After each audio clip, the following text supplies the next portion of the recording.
Hey everyone, welcome back to my YouTube channel NC education system.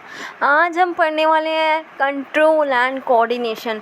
आपके मतलब eyes से related chapter है। बहुत अच्छी चीज़ें जानोगे। अपने आइज़ की टेंडेंसीज़, कंडीशंस, प्रॉपर्टीज़, हर चीज़ आप जानने वाले हो। तो बहुत ही ज़्यादा इंटरेस्टिंग चैप्टर आप इसको कह सकते हो। ठीक है, तो हम शुरू करते हैं जल्दी से। चैप्टर का नाम है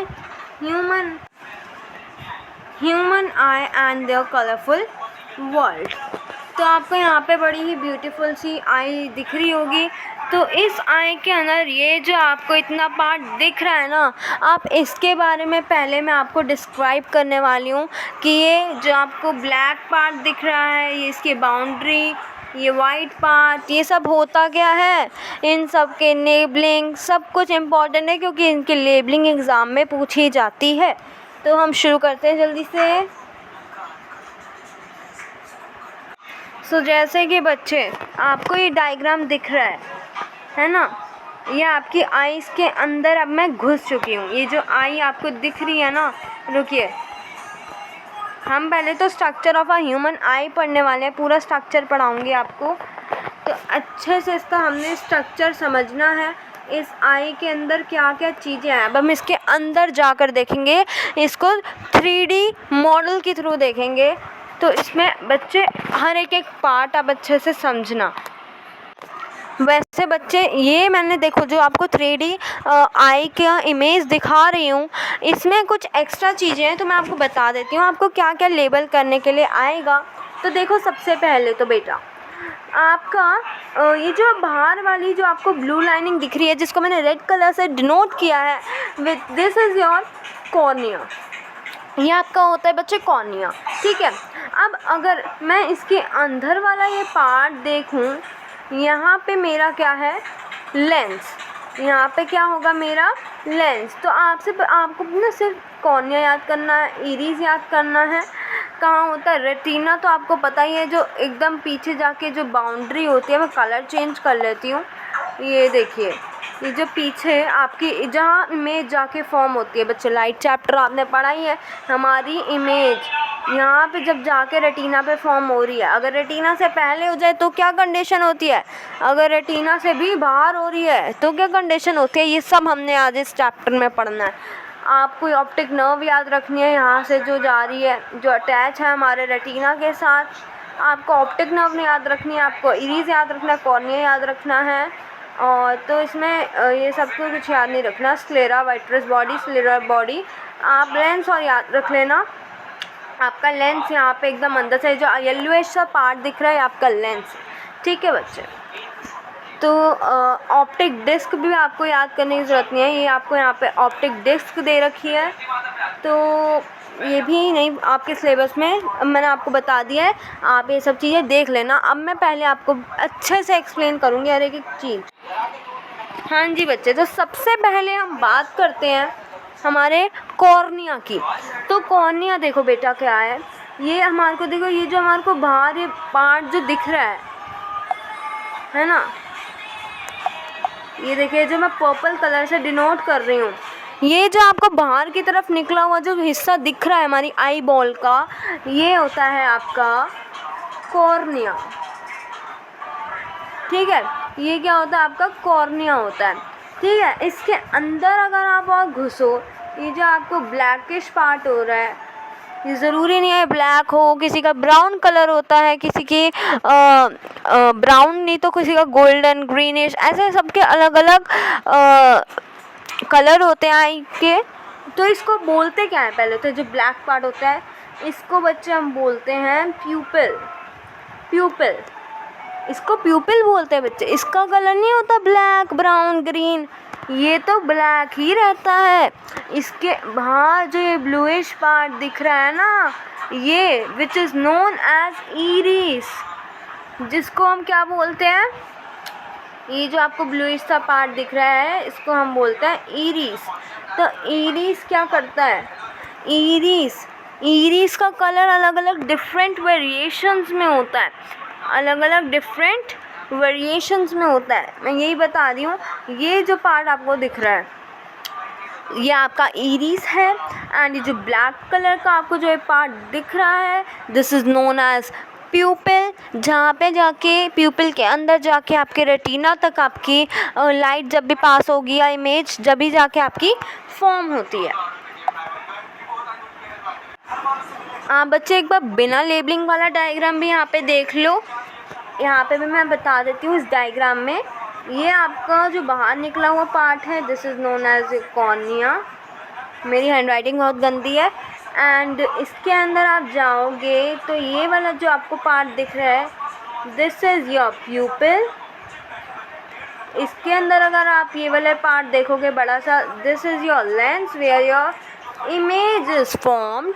एंड लास्ट में जाओगे तो आपको पता ही है दिस इज़ योर रेटिना, एंड यहाँ से जो नर्व्स निकलती हैं this is known as optic nerve. ठीक है, बस ये 5 चीज़ें आपको याद रखनी है, इससे एक्स्ट्रा कुछ मत याद करो क्योंकि कुछ भी नहीं पूछा जाएगा, वो 11th-12th का है। अगर आप साइंस लोगे तो बिल्कुल आपको इसके अंदर अच्छे से पढ़ना पड़ेगा, लेकिन अभी 10th के बेसिस पे जितना है मैं आपको उतना बता रही हूँ। अब जान लेते हैं अच्छे से इनकी डेफिनेशंस विद फंक्शंस। देखो बेटा, कॉर्निया क्या करता है? कॉर्निया आपका ट्रांसपेरेंट होता है। ट्रांसपेरेंट मतलब आपको मतलब अंदर बाहर ट्रांसपेरेंट। ट्रांसपेरेंट का मीनिंग नहीं पता? जैसे ग्लास होता है, मिरर वाला ग्लास नहीं बच्चे, जैसे कोई भी आपका ग्लास है जो कि आपको आगे पीछे दोनों का दिखा रहा है which is known as transparent. ठीक है, तो वैसे ही हमारा कॉर्निया भी ट्रांसपेरेंट होता है, इससे हमारे को अंदर बाहर दोनों का दिखता है। ठीक है, तो कॉर्निया हमारी आई के एकदम बाहर होता है, एकदम फ्रंट में होता है। एंड इसका फंक्शन क्या है? इसका फंक्शन ये है कि मदद करता है हमारी आइज़ के अंदर लाइट एंटर करने में। ठीक है, इसका कोई और फंक्शन नहीं है, बस ये आइज़ में लाइट एंटर करने के लिए हेल्प करता है। नेक्स्ट आता है आपका इरिस। इरिस मैंने आपको बताया डार्क और मस्कुलर डायफ्राग्राम है। नहीं बता तो एक बार मैं पीछे जाके आपको बता देती हूँ। देखो यहाँ पे इस वाली इमेज में आप देखिएगा, यहाँ पे आपको दिख रहा होगा ये जो ब्लैक कलर का पार्ट है ये आपका इरिस होता है, ये ब्लैक डायफ्राग्राम है। तो इस वर्ड से कंफ्यूज मत होना। ठीक है, ये क्या करता है? ये आपका साइज़ कंट्रोल करता है प्यूपिल का। मतलब प्यूपिल जो होता है ना वो क्या हेल्प करता है? प्यूपिल आपका अगर आप किसी जैसे बच्चे डार्क रूम में जाओगे ना तो प्यूपिल जो होता है आपका बड़ा हो जाता है, ओपन हो जाता है। बट अगर आप किसी लाइट वाले रूम में हो ना, जैसे आप कभी बैंक्वेट में जाते हो, बैंक्वेट हॉल में या कहीं कैफ़े, वहाँ पे बहुत ज़्यादा लाइट्स होती हैं, तो लाइट्स के वजह से आपका जो प्यूपिल होता है ना वो हो जाता है भाई छोटा। प्यूपिल क्या हो जाता है? छोटा। लेकिन अगर आप किसी डार्क रूम में हो तो आपका प्यूपिल क्या हो जाएगा? बहुत बड़ा। ठीक है, तो ये डिफरेंस याद रखना। एंड अब आपका आता है, मैंने प्यूपिल आपको बता दिया, वो स्मॉल सा होल होता है बिटवीन द इरिस। इरिस आपका वो साइड वाला पार्ट जो कि डार्क कलर का होता है, और ये होल होता है जो उसके साइड पे रहता है आई के, ब्लैक कलर का, जिसके अलग अलग डिफ्रेंशिएट कलर्स होते हैं। ठीक है, यहाँ पे भी ये लिखा है इन डिम लाइट, कम लाइट में ओपन हो जाता है कम्प्लीटली, लेकिन अगर हम ब्राइट लाइट में, अगर हम किसी रोशनदार कमरे में जाएंगे तो ये हो जाएगा छोटा। ठीक है, अब हम बात कर लेते हैं सिलिलरी मसल्स की। सिलिलरी मसल्स हमारी लेंस को फ्लेक्सिबल रखने में मदद करती है। ठीक है, मतलब अगर देखो आगे मैं आपको बताऊंगी कि 4 आपके ना बच्चे कंडीशंस होती हैं, उन कंडीशंस में ना आपको मैं यही बताऊंगी उनकी सेलुलर मसल्स वीक हो जाती हैं तो उनकी फ्लेक्सिबल मसल्स होती हैं या नहीं होती, क्यों उनको ऐसी कंडीशन होती है, आगे आएगा, आगे देखो।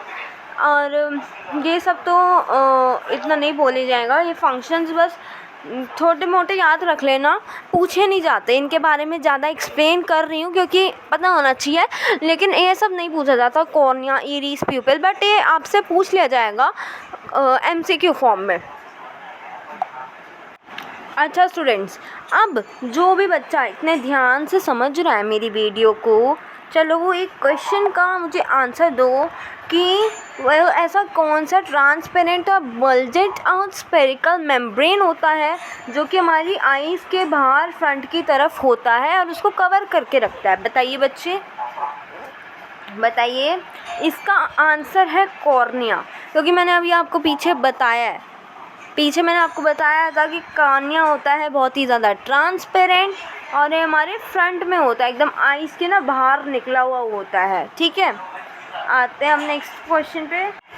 अब मेरा आता है बहुत ही ज़्यादा favourite topic, which is your power of accommodation. Power of accommodation कुछ भी नहीं है। पावर ऑफ एकोमोडेशन क्या बताता है? एबिलिटी होती है जिसमें हमारी जो आई लेंस होता है ना, वो फोकल लेंथ को खुद ही एडजस्ट कर लेता है। अब आप समझ जाओ, इतनी गंदी हैंड राइटिंग लिखी है, बट फोकल लेंथ को क्या कर लेता है? एडजस्ट कर लेता है। ठीक है बच्चे,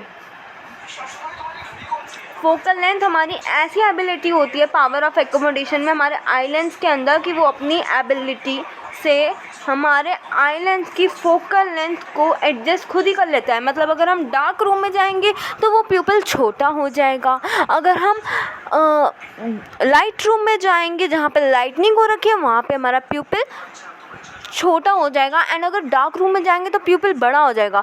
अगर हम डार्क रूम में भी जाते हैं तो भी हमारे को थोड़ी बहुत इमेजेस दिख जाती हैं। क्यों दिखती हैं? क्योंकि हमारा प्यूपिल बहुत ज़्यादा बड़ा रह जाता है, बड़ा हो जाता है, उसका साइज़ इंक्रीज़ हो जाता है।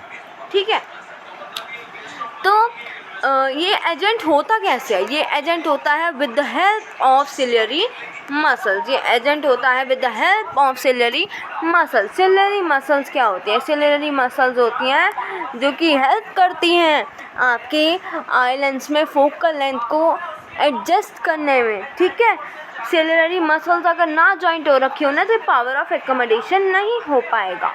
ठीक है, तो यही था बस आपका power of accommodation. But of course there is a limit to the accommodation of human eye. That's why we have, देखो बेटा, हमारे आईज़ में नियर पॉइंट और फार पॉइंट एक मिनिमम डिस्टेंस या एक फारदेस्ट पॉइंट तक ही मैक्सिमम है। ठीक है, कैसे? नियर पॉइंट मतलब हमारा जो मिनिमम डिस्टेंस होता है जहाँ तक हम अपना ऑब्जेक्ट देख सकते हैं, वो क्या होता है? अगर हम पास से देख रहे हैं तो बच्चे एडल्ट को अपनी नॉर्मल आई से 25 सेंटीमीटर की दूरी तक फ़ोन देखना चाहिए। अगर आप अपने 25 सेंटीमीटर से पास आकर अपने आप फ़ोन को देख रहे हो, इसका मतलब आप अपने आई लेंस पे ज़ोर डाल रहे हो, उस पर इफ़ेक्ट पड़ रहा है, एंड वो इफ़ेक्ट आपके आई लेंस के प्यूपिल पे बहुत ज़्यादा ज़ोर डाल रहा है, तो जिससे आपको बहुत सारी कंडीशन हो सकती है। वो कंडीशन मैं आपको आगे समझाऊंगी। 4 तरीके की कंडीशन होती है, अभी बता देती हूँ। देखो 4 होती हैं आपकी, चलो बाद में बताऊँगी वरना मज़ा ख़राब हो जाएगा। ठीक है, फार पॉइंट जो होता है, फार पॉइंट तो भैया हम कहीं तक भी इन्फिनिटी तक देख सकते हैं। चाहे किसी का आईज़ ख़राब भी हो रखी हो ना, वो भी इंसान इन्फिनिटी तक देखता है। लेकिन कैसे देखता है? ब्लर देखता है। कैसे देखता है? ब्लर देखता है इन्फिनिटी तक। ठीक है, अपनी नॉर्मल आई से। फारदेस्ट पॉइंट इन्फिनिटी तक रहता है और नियर पॉइंट हमारा 25 सेंटीमीटर तक। अगर हम 25 सेंटीमीटर से पास किसी भी चीज़ को ध्यान लगा के हमारे को दिख भी नहीं रहा ना, जब भी हम अपनी आंखों पे ज़ोर डालेंगे तो मतलब हम अपनी आइज़ को खुद ही वीक कर रहे हैं, ख़राब कर रहे हैं। उसकी सिलियरी मसल्स काम करना बंद कर देंगी, इमेज फॉर्म नहीं होगी फिर आपके रेटिना पर जाके, उससे पहले ही इमेज फॉर्म हो जाएगी। इमेज पहले फॉर्म हो जाएगी तो चीज़ें ब्लर दिखेंगी, ब्लर दिखेंगी तो फिर आइज़ ख़राब हो गई, भाई लगाओ चश्मा, है ना।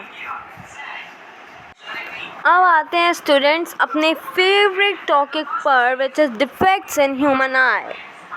मतलब डिफेक्ट्स का मतलब कंडीशन, हमारी आंखों के साथ हम ऐसा क्या खेलते हैं जिससे हमारी आंखें ख़राब हो जाती है, क्या ऐसी डिफेक्ट्स हैं। एक डिसीज़ नहीं कह सकते आप, कंडीशन बोल सकते हो। तो सबसे पहली कंडीशन जो हमारी आती है विच इज़ मायोपिया और साइटेडनेस।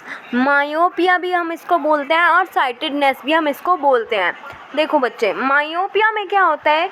एक पर्सन जो होता है वो नियर बाय ऑब्जेक्ट्स को तो क्लियरली देख लेता है। मुझे लगा कि बहुत ज़्यादा इमेज छोटी थी तो मैंने इमेज को थोड़ा सा जूम कर दिया कि आपकी आइज़ पे स्ट्रेस ना पड़े। ठीक है, तो आप देखो मायोपिया और साइटेडनेस क्या होता है? मायोपिया में एक इंसान अपने पास वाले ऑब्जेक्ट तो ध्यान से देख लेता है भाई, लेकिन अगर वो दूर वाले ऑब्जेक्ट देखने लगे तो वो अपनी आंखों को ऐसे करेगा, ध्यान से देखेगा कि दिख जाए किसी एंगल पे तो मैं आऊँ कि मेरे को वो ऑब्जेक्ट दिख जाए, क्योंकि उसको ऑब्जेक्ट ब्लर दिख रहा होता है, उसको वो ऑब्जेक्ट दिखता नहीं है। मायोपिया कंडीशन में बच्चे ये होता है कि पास की नज़र तो ठीक रहती है लेकिन दूर की चीज़ें नहीं दिखती हैं। अब इसके रीज़न्स देख लो।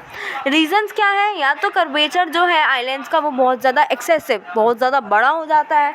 आई बॉल जो है जब वो उसका बॉल आई बॉल जो होती है वो थोड़ी स्ट्रेच हो जाती है तो क्या होता है? एक्सेसिव कर्वेचर हो जाता है, तो इसलिए क्या हो जाता है? आपको मायोपिया हो जाता है, आपको दूर की चीज़ें दिखना बंद हो जाती हैं, दिखती हैं लेकिन ब्लर दिखती हैं। और इलॉन्गेशन मैंने बता ही दिया, आई बॉल आपका बड़ा हो जाता है, ठीक है। मायोपिया में आपकी इमेज, ऑब्जेक्ट की जो इमेज होती है वो रेटिना से पहले ही बन जाती है।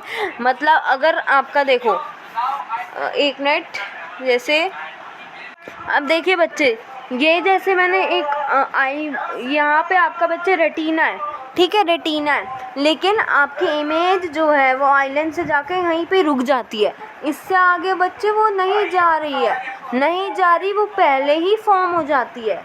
वो क्या हो रही है? वो पहले ही इसी जगह पे वो फॉर्म हो जाती है, वो इमेज आपके रेटिना तक जा ही नहीं पा रही कि जिससे इमेज फॉर्म होएगी तो आगे जाके आपके मसल्स तक जाएंगी, मसल्स उस अपोजिट इमेज को सीधा करके आपके ब्रेन तक पहुंचाते हैं, लेकिन वो क्या कर रही है? वो रेटिना तक इमेज फॉर्म ही नहीं हो पा रही, उससे पहले ही इमेज फॉर्म हो जाती है। तो इसलिए मायोपिया वाली कंडीशन में आपको रेटिना तक इमेज नहीं जाती है, तो इसलिए आपको ऑब्जेक्ट जो है वो क्लियर दिखता है। और ये नाम याद रखना कि मायोपिया को हम नाइट सिटनेस कहते हैं। देखो जैसे विद एन एग्जाम्पल, ये जो है ना बच्चे, ये आपके आई में देखो ये डिफेक्टेड आई है। डिफेक्टेड आई मतलब देखो जैसे यहाँ से आप ये लाइट गई यहाँ पे आके वो एक साथ मिल गई इसी पॉइंट पे, वो यहाँ पे रेटिना से पहले ही जब वो आके इमेज आपकी पहले ही गिर रही है, पहले ही यहीं पे फॉर्म हो रही है, वो तो यहाँ तक पहुँच ही नहीं पा रही ना, आपका रेटिना है नहीं पहुँच पा रही, तो फिर क्या होगा? आपको इमेज जो है वो कैसी दिखेगी? ब्लर दिखेगी ना, ऑब्वियस सी बात है। और एक बार मैं आपको करेक्टेड आई भी दिखा देती हूँ। करेक्टेड आई ये है। करेक्टेड आई में क्या है? करेक्टेड आई में आपकी लाइट जा रही है, सीधा आपके यहाँ तक पहुँच गई, ठीक है, रेटिना तक पहुँच गई, तो दिस इज़ योर करेक्टेड आई। अब चलते हैं आगे, विच इज़ योर हाइपरमेट्रोपिया, और इसको हम फार साइटेडनेस कहते हैं। ये हमारे मायोपिया का अपोजिट है, ठीक है। हाइपरमेट्रोपिया में क्या होता है? पर्सन जो होता है वो डिस्टेंट ऑब्जेक्ट्स, मतलब दूर की चीज़ें तो आराम से क्लियरली उसको दिख जाती हैं, लेकिन पास के ऑब्जेक्ट्स वो नहीं देख पाता है, ठीक है। हाइपरमेट्रोपिया में हम अपने पास की चीज़ों को नहीं देख पाते लेकिन दूर की चीज़ें देख लेते हैं। एज वेल एज मायोपिया में इससे डिफरेंट था। मायोपिया में हम पास की चीज़ें क्लियरली देख लेते हैं, वेयर एज दूर की चीज़ें हम नहीं देख पाते, ठीक है। इसलिए हम उस प्रॉब्लम को नियर साइटेडनेस कहते हैं एंड हाइपरमेट्रोपिया को हम फार साइटेडनेस कहते हैं, ठीक है। अब इसमें क्या होता है? इसके रीज़न्स क्या है? फोकल लेंथ जो होती है आई लेंस की बहुत ज़्यादा हो जाती है, मतलब अभी मैं आपको डायग्राम दिखाऊंगी तो उससे अच्छे से आपको समझ आएगा। और आई बॉल जो होता है वो छोटा हो जाएगा। भाई आई बॉल अगर छोटा हो जाएगा तो तुम्हारे को दिखेगा कैसे पास का, है ना। जैसे अगर आप किसी लाइट वाले रूम में होते तो आपको ऑटोमेटिकली प्यूपिल छोटा हो जाता है, वैसे ही अगर ये लोग जिनको हाइपरमेट्रोपिया हो रखा है वो अगर पास की चीज़ें देखते हैं, पास की चीज़ें देखेंगे तो उनको भी तो क्या होगा? उनका भी आई बॉल, उनका भी आई लेंस क्या हो जाएगा? शॉर्टनेस हो जाएगी, छोटा हो जाएगा, ठीक है। अब बच्चे जैसे यहाँ पे देखो आप, ठीक है, ये देखो यहाँ पे एकदम आपका सही है, ये आपकी है करेक्टेड आई, ठीक है, और ये आपकी है defected eye, which is you बोल सकते हो which you can say hypermetropic eye. तो near point of a hypermetropic eye में देखो यहाँ से इमेज ऐसे गई और सीधा जाके रेटिना पे फॉर्म हो गई, ये तो चलो एकदम आपकी आई ठीक है। लेकिन यहाँ पे क्या हो रहा है? यहाँ पे आपकी इमेज जा रही है, ठीक है, इमेज गई रेटिना तक भी पहुंच गई, लेकिन रेटिना से जाके बाहर ही इमेज बन रही है। जो इमेज रेटिना से भी आगे बन रही है वो इमेज कैसे आपको दिखेगी? वो इमेज आपको ऑब्वियस ही बात है ना, कैसे आपको दिखेगी? देखो, जब भी हाइपरमेट्रोपिक जिनको हो रखा होता है ना, अगर वो पास की चीज़ें देखते हैं, अगर ज़ोर भी लगाएं, मतलब अपनी आइज़ पे स्ट्रेस डाल के भी कैसे भी उस चीज़ को देखने की कोशिश करते हैं ना, तो भी क्या होता है, वो उनकी इमेज रेटिना के पीछे ही बनती है। ठीक है, उनकी जो इमेज है वो रेटिना के पीछे ही बनती है। क्या ही बना दिया मैंने। अब बच्चे आते हैं हम प्रेसबायोपिया पे। प्रेसबायोपिया, तो प्रेसबायोपिया क्या होता है? प्रेसबायोपिया मोस्टली हैपन होता है ओल्ड पीपल में, जो कि 40+ की एज के बच्चे जो ओल्ड पीपल हो जाते हैं, उनको ये कंडीशन होती है। इनको बच्चे आप डिसीज़ मत लिखना एग्ज़ाम में, रॉन्ग हो जाएगा, क्योंकि ना बहुत सारे बच्चे प्रेसबायोपिया, हाइपरमेट्रोपिया, मायोपिया, एक और आएगा कैटरैक्ट, तो इन सब चीज़ों को ना वो एक डिसीज़ कह देते हैं बच्चे। डिसीज़ नहीं, क्योंकि डिसीज़ होती है जो आपकी चलती रहती है, कभी ख़त्म नहीं होती। डिसीज़ बच्चे जैसे कोविड एक डिसीज़ है जिसका इलाज आया, वो हुई ना फिर ठीक। प्रेसबायोपिया का क्या है? इसका अगर आप लेज़र ऑपरेशन करवा लोगे आइज़ में, तो फिर आपकी आई एकदम नॉर्मल आई की तरह काम करेगी, है ना। लेज़र ऑपरेशन करवा लोगे, इसका तो हल है। ये तो एक कंडीशन है जो कि हो जाती है अगर 40+ एज में। आजकल ज़्यादा लोगों को प्रेसबायोपिया हो ही रहा है, ठीक है। तो देखो इनके रीज़न्स क्या हैं। रीज़न्स, आपकी जो मसल्स होती हैं ना, सिलेरी मसल्स, जो आपके रेटिना के पीछे ऐसे ऐसे होती हैं, वो मसल जो होती हैं वो वीक हो जाती हैं। और आपकी लेंस की इलास्टिसिटी, मतलब उसकी स्ट्रेचेबल जो आपका आई लेंस होता है वो बहुत ज़्यादा क्या हो जाता है, उसकी इलास्टिसिटी, उसकी स्ट्रेचिंग पावर जो है वो चली जाती है, लॉस हो जाता है, उसकी एब्सेंस हो जाता है एक तरीके से। समटाइम्स पर्सन जो होता है ना, उसको मायोपिया भी हो रखा होता है और हाइपरमेट्रोपिया भी हो रखा होता है, वो दोनों ही कंडीशन का शिकार होता है। तो उसमें उस कंडीशन में फिर इनको क्या करा जाता है, इनको दिया जाता है बायफोकल लेंथ वाला ग्लास। बायफोकल ग्लासेस इनको पहनने के लिए हम प्रोवाइड करते हैं, क्योंकि पता है जिनको मायोपिया हो रखा है, जिनको पास का भी नहीं दिखता, जिनको हाइपरमेट्रोपिया हो रखा है, जिनको दूर का भी नहीं दिखता, तो वो क्या करेंगे, वो कोई ऐसा डिस्टेंस ढूंढते हैं कि भाई मैं पास का भी और दूर का भी, कोई बीच का डिस्टेंस देखते हैं कि कहीं तो दिख जाए भाई। ओल्ड पीपल को कभी आप लोगों ने देखा होगा कि जैसे वो न्यूज़पेपर रीड कर रहे होते हैं, वो कभी आगे जाएंगे, कभी पीछे देखेंगे कि कोई पॉइंट तो मिल जाए जहाँ पे हमारी को रीडिंग करने लायक हमारे को अक्षर दिख जाए, है ना। तो उन लोगों के लिए हमको क्या देना चाहिए, उनको बायफोकल ग्लास प्रोवाइड करना चाहिए, जिनसे उनको दिख सके चीज़ें, जो कि मायोपिया और हाइपरमेट्रोपिया वाली जिनको कंडीशन हो रखी होती है। अब बच्चे आते हैं हम कैटरैक्ट पे। कैटरैक्ट बच्चे इन सबसे ही अलग है, मतलब ना ही ये मायोपिया की तरह है, ना ही ये हाइपरमेट्रोपिया है, और ना ही ये प्रेसबायोपिया है। ये कैटरैक्ट है भाई, ठीक है। कैटरैक्ट में क्या होता है, आई लेंस जो होता है वो मिल्की या क्लाउडी हो जाता है। मतलब मैम ये क्या बोल दिया, मिल्की क्लाउडी? अरे देखो भाई, जैसे आई लेंस है, ठीक है, आई लेंस क्या आ गया भाई, अगर तुम अपना हाथ लगा लोगे, तुमने भाई अपना हाथ लगा लिया, ठीक है, हाथ लगा लिया, तो हाथ लगा लोगे तो क्या तुम्हारे को ऑब्जेक्ट दिखेगा साइड का? कहीं का भी ऑब्जेक्ट नहीं दिखेगा ना, सब बस अपना हाथ दिखेगा, अंधेरा अंधेरा हो जाएगा। तो अगर तुम अपनी आईज़ के सामने कोई चीज़ लगा दोगे, कुछ भी लगा दोगे, अपना हाथ रख लोगे, तो तुम्हारे को सामने की कोई भी ऑब्जेक्ट दिखेगा नहीं, सब डिसअपियर हो जाएगा। तो वैसे ही ये ज़्यादातर ओल्ड एज में होता है, ठीक है, ज़्यादातर ओल्ड एज में होता है। और ये एकदम ही मतलब विज़न का लॉस हो जाना, मतलब दिखता ही नहीं है। तुम कोई पॉइंट क्या ढूंढोगे? प्रेसबायोपिया वाले तो चलो पॉइंट ढूंढ लेते हैं, उनके लिए तो चलो बायफोकल ग्लासेस हैं। इन बेचारों को जिनको कैटरैक्ट हो जाता है, इनके लिए तो कुछ है ही नहीं, लेकिन इसको एक सर्जरी के द्वारा करेक्ट करा जा सकता है, ठीक है। अब मैं आपको दिखाती हूँ, रुको। जैसे आपको ये फिगर में दिख रहा होगा, एक आई तो बिल्कुल ठीक है, लेकिन एक आईज़ में देखो प्यूपिल के सामने ये क्या आ गया, ये मिल्कीनेस ही तो आ गई है, मिल्कीनेस ही तो आ गई है ना। जब आपकी आई के सामने ऐसी मिल्कीनेस, कुछ क्लाउडी जैसा कुछ भी लगा दो भाई प्यूपिल के सामने, कहाँ से लाइट जाएगी, प्यूपिल तो है ही नहीं, प्यूपिल के आगे तो कुछ क्लाउड सा कुछ लगा दिया ना, कुछ आ जाता है। ये इसको डिसअपीयर करने के लिए एक सर्जरी है जिसको आप करवा कर अपने आईज़ को सही करवा सकते हो, ठीक है। अब बच्चे आ जाते हैं हम प्रिज्म क्या होता है, प्रिज्म। हम अब आ चुके हैं बच्चे रिफ्रैक्शन में, ठीक है। रिफ्रैक्शन में पहले हमारे को पढ़ना पड़ेगा भाई प्रिज्म क्या होता है। प्रिज्म एक ट्रांसपेरेंट है।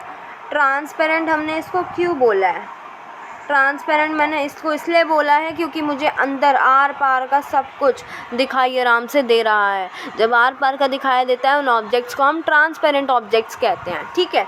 इसमें आप देखो एटलीस्ट 2 लेटरल सरफेसेस हैं, ठीक है, लेटरल सरफेसेस हैं एटलीस्ट 2, और 3 रेक्टेंगुलर लेटरल हैं, बेस है, this is your base, and triangular basis भी हैं, एंड ये सब मैंने आपको लेबल करवा रखा है, वर्टेक्स एज, ये सब तो आपको पता ही है बेस क्या होता है। और बच्चे एक और चीज़ याद रखना कि अगर 2 लेटरल सरफेस के बीच में कोई एंगल बनता है उसको हम बोलते हैं एंगल ऑफ प्रिज्म। अभी आपके ना बुक में एक फिगर दे रखा है, उसके थ्रू मैं आपको ये समझाऊंगी डायग्राम। जैसे बच्चे ये डायग्राम देखो, ये डायग्राम देखिए बच्चे। अब देखो ये आपके 2 लेटरल सरफेसेस हो गए, ठीक है। अब इस 2 लेटरल सरफेसेस के बीच में एक एंगल बन रहा है जिसको हमने क्या नाम दे दिया, एंगल ऑफ प्रिज्म, ठीक है, एंगल ऑफ प्रिज्म। अब देखो इसमें क्या होता है, अब यहाँ से देखो एक रे आ रही है, this is known as incident beam कह दो या इंसिडेंट रे कह दो। आप अगर बीम मुश्किल हो रहा है बोलना तो आप इसको रे भी कह सकते हो, ठीक है। तो अब यहाँ पे देखिए, यहाँ से एक क्या गई, रे गई, ठीक है, यहाँ से एक रे गई, ठीक है, रे गई तो ये क्या थी, इसको हमने इंसिडेंट बीम या इंसिडेंट रे नाम दे दिया। अब ये जो रे थी ये यहाँ से ऐसे ऐसे करके रिफ्लेक्ट बैक हो गई, और यहाँ से इसके आगे एक रे गई जिसको हमने क्या नाम दिया, इसको हम बोलते हैं normal ray, this is known as normal ray. And वहाँ से बाउंस बैक होके जो एंगल आया है, जो रे आई है, this is known as angle of emergence, ठीक है। अब यहाँ पे आपका एंगल ऑफ रिफ्रैक्शन, रिफ्रैक्शन क्या होता है, रिफ्रैक्शन होता है लाइट का बाउंस बैक होना from first medium to second medium. अब मैं इसमें आपको इसी ट्राइंगल में आपको मैं फर्स्ट मीडियम और सेकंड मीडियम शो करके दिखाती हूँ। अब देखिए बच्चे मैंने और जूम आउट कर दिया है। अब यहाँ पे देखो ये आपका होता है डेंसर और ये अंदर वाला है आपका रेयरर, ये अंदर वाला रेयर है और यहाँ बाहर है आपका डेंसर, ठीक है।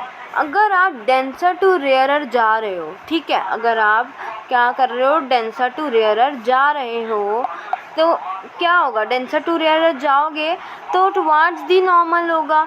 लेकिन अगर आप रेयरर टू डेंसर जाओगे तो फिर वो अवे फ्रॉम द नॉर्मल होगा। जैसे यहाँ से जब ये रे आई तो ये ऐसे गई जिसको हमने नॉर्मल रे बोला, रेयरर टू डेंसर गई मतलब इस नॉर्मल से दूर भागेगी ना तो ये अवे फ्रॉम दी नॉर्मल हो गई, मतलब ये भाग गई वहाँ से, ठीक है।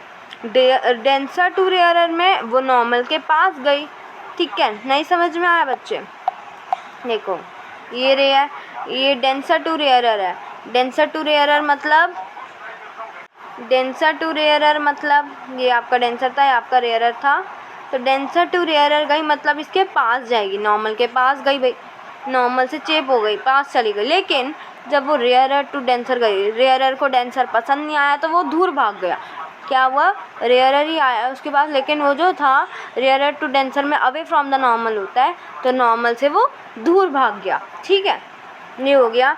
और ये जो रेज है ना जो ऐसे ऐसे आउटलाइन कर रखे हैं, मतलब ये इनके पीछे से बना रखी हैं, ठीक है। अब यहाँ पे देखो ये जो ब्लू ब्लू एंगल आपको दिख रहा है ये आपका एंगल ऑफ डेविएशन है, क्योंकि डेविएशन क्या होता है, आपकी सीधी सीधी लाइट जा रही थी एकदम से यूँ डेविएट हो गई, कोई चीज़ ऑब्जेक्ट टकरा गई जिससे कि वो मुड़ गई, वो बाउंस बैक करके डेविएट हो गई, ठीक है। तो ये होता है हमारा reflection of light through a prism. अब बच्चे हम आते हैं dispersion of white light through prism. Dispersion क्या होता है? डिस्पर्जन होता है, हाँ जी बच्चे, डिस्पर्जन होता है splitting of light into its constituent colours. यहाँ पे ना एक चीज़ ऐड कर लेना, into 7 constituent colours is called dispersion. जब भी वाइट लाइट जो होती है वो हमारे 7 कलर से बनी होती है।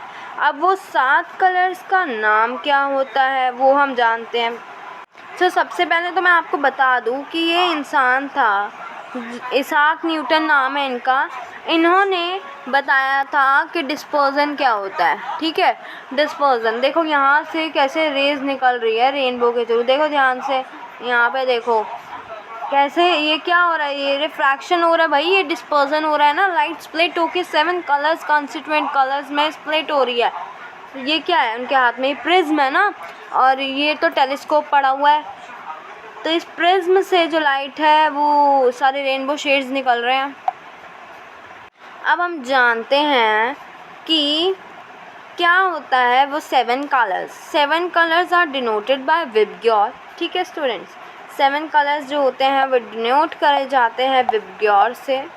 विबग्योर में वी का मतलब होता है वायलेट, आई का मतलब होता है indigo, B is your blue, G is your green, Y is your yellow, O is for orange and R is for red, ठीक है। This is your full form of VIBGYOR. ये तो आपको बेसिक है, पता ही होगा। तो इसाक न्यूटन जो थे, ये पहले ऐसे पर्सन थे, साइंटिस्ट थे, जिन्होंने बताया था ग्लास प्रिज्म का यूज़ करके लाइट के बारे में, और इसको नाम दिया था इन 7 कलर्स को विबग्योर, ठीक है। Isaac Newton was the first one to obtain the spectrum of light. Spectrum मतलब क्या होता है? स्पेक्ट्रम क्या होता है भाई? स्पेक्ट्रम होता है बैंड ऑफ लाइट। स्पेक्ट्रम होता है बैंड ऑफ लाइट। क्या होता है स्पेक्ट्रम? बैंड ऑफ लाइट, ठीक है। बैंड ऑफ लाइट मतलब ये जब एक साथ इकट्ठे हो गए ना, ये बैंड ही तो बन रखा है। जो विबग्योर है ये एक बैंड ही तो है भाई। ये क्या है इतना बड़ा? ये विबग्योर बैंड नहीं है। इस बैंड को हम क्या बोलेंगे? इस बैंड को हम बोलेंगे स्पेक्ट्रम। तो अगर आपसे पूछ लिया जाए ना कि व्हाट इज स्पेक्ट्रम, तो आप बता देना the band of 7 constituent colours namely VIBGYOR by Isaac Newton is known as spectrum. बच्चे मुझे लगा कि आपको नहीं समझ आएगा उसमें से, तो मैंने एक बुक से आपकी फिगर ली है, ठीक है। अब देखो यहाँ से ना हमारे इसाक न्यूटन जी, ये बच्चे प्रिज्म है, ठीक है, इसमें कंफ्यूज मत होना। तो ये प्रिज्म है, यहाँ से ना वाइट लाइट को बीम को क्या करते हैं वो यहाँ से डालते हैं। तो यहाँ से वो रे तो यहाँ पे जानी चाहिए थी, लेकिन वो जाती कहाँ है? वो ऐसे बेंड होके यूँ मूव हो जाती है, यूँ मूव हो जाती है। क्यों ऐसे मूव क्यों होती है भाई? बताना इसका रीज़न। वो क्यों यूँ मूव हो रही है? ऐसे जाके ऐसे क्यों हो रही है? क्योंकि ये क्या हो रहा है? ये rare to denser away from the normal, वो सब चीज़ें बच्चे, रिफ्रैक्शन याद रखना, उसको भूलना मत। देखो पहली बात तो वाइट लीम जब हमने यहाँ से गई है तो ये सीधा सीधा ऐसे ऐसे जानी चाहिए थी।